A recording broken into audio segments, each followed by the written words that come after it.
Hello again, everyone. Where we left off last time was looking at the properties of polymers in terms of their structure and potential implications for mechanical properties. In this lecture, we're going to look at just that, the mechanical properties of polymers.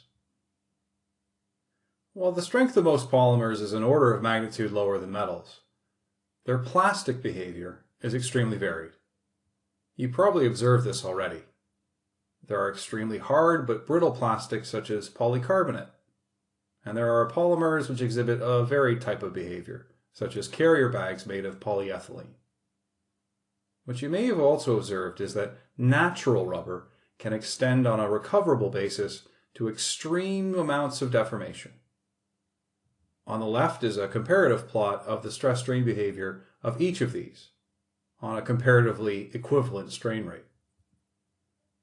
It's likely apparent that the underlying polymer and the bonding associated is responsible for these wide-ranging behaviors.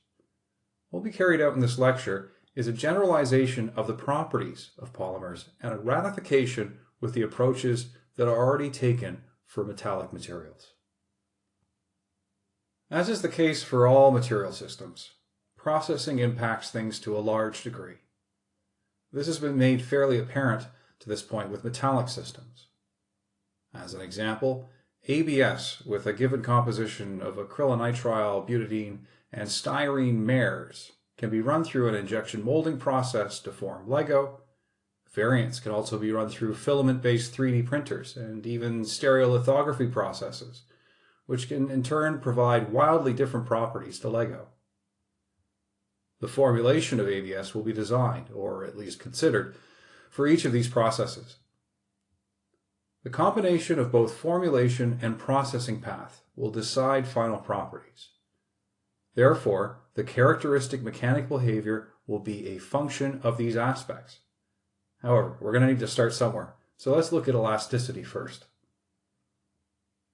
If one were to plot the logarithmic modulus of elasticity versus temperature for a polymer, it would appear as displayed. At low temperatures, the modulus would be very high relative to elevated temperatures. That is to say that the compliance of our generic polymer would be low in line with temperature. Compliance is the reciprocal of stiffness. So what that means is that very little strain would be achieved for a given load as compared to a high compliance behavior. However, it isn't a direct relationship between the two ranges. There are plateaus along the way. Let's look at why those appear. Well, as the temperature increases, the early, relatively periodic decreases in modulus are associated with the destruction of specific types of secondary bonding. There may be a plateau associated with the characteristic bonding energy associated with each type of secondary bond. But that only provides the basis for early changes in the compliance. There is clearly an immense drop in compliance beyond regions which can be associated with secondary bonds. For many polymers, there is a region which spans approximately 50 degrees Celsius beyond the destruction of secondary bonds, which is called the glass transition temperature. This is the point where many polymers will start to soften and become more compliant. Let's now look at what that mechanism is behind this behavior. It turns out that the volume of polymers changes dramatically beyond the glass transition temperature.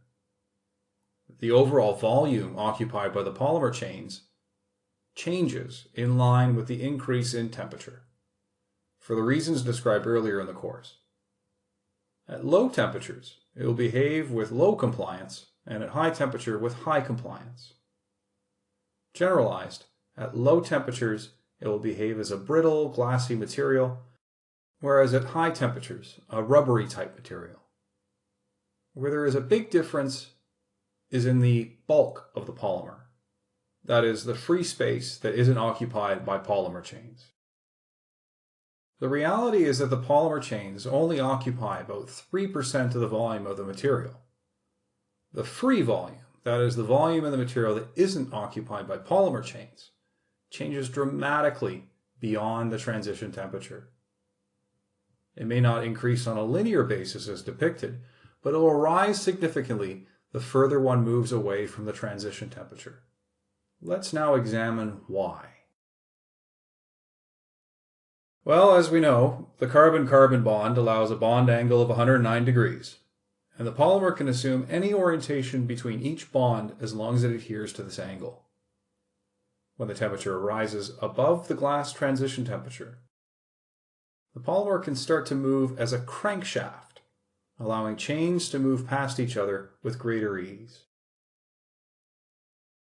Pulling on an isolated chain above a particular temperature, it will have the ability to turn about itself, allowing the carbon-carbon bonds to behave identically to a crankshaft. In fact, up to about 10 mers at a time can behave as a lobe on our crankshaft analogy. So at high temperatures, it's easy to move polymer chains past each other because of this additional freedom of movement.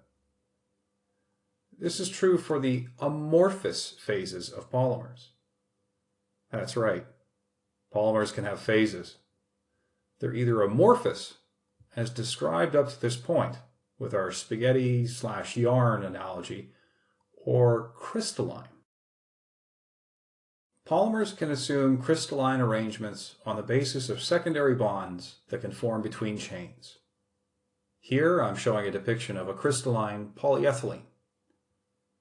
This formation is rigidly enforced by the primary bonding described by the carbon-carbon bond between mers along each chain and secondary bonds between chains. Like other crystals, there is a unit cell associated with this arrangement. While the lattice parameter between chains is significantly larger than some of the metallic crystals that we looked at thus far, for example, BCC iron, the density discrepancy between polymers and metals is apparent. Most polymers are a combination of both amorphous, chains which do not have any order and adhere to the loose yarn analogy, and those that do present order, crystalline regions. As a clearer definition, amorphous regions do not present any order, and they clearly demonstrate a glass transition temperature. The crystalline regions form a lattice, a regular repeating arrangement of chains, and they demonstrate a melting temperature, but not a glass transition temperature. Employing our subject example of polyethylene, low-density polyethylene has approximately 50% crystalline phase, while high density is much higher. When combining the behavior of crystalline and amorphous phases together, as most polymers comprise, that one arrives at this type of behavior for the crystalline, C, versus an amalgam of both crystalline and amorphous behavior, C plus A, for volume versus temperature. Looking at modulus versus temperature, the crystalline phase shows a more cohesive behavior as opposed to a mixed behavior. This is attributed to the crankshaft type movement enabled by increases in temperature. The amorphous behavior is dependent on secondary bonds being destroyed, while the crystalline is based predominantly on the additional degrees of freedom of movement allowed. This is also observed for thermal expansion versus temperature. Crystalline polymer phases will only change dramatically once the melting point is met, while an amalgam of both amorphous and crystalline will show distinct departures in behavior once the glass transition temperature and melting point is met. To generalize the behavior of a mix of amorphous and crystalline versus purely crystalline, the amorphous phases provide a response after the glass transition temperature, which acts in superposition to the crystalline behavior. This has been demonstrated with the previous material properties, but with a degree more clarity with the characteristic specific heat capacity. So, as described in this part, amorphous polymers have a glass transition temperature.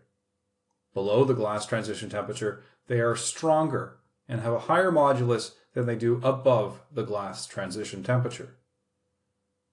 Above the glass transition temperature, they are soft and rubber-like. Crystalline polymers are stronger and have a higher modulus than amorphous polymers.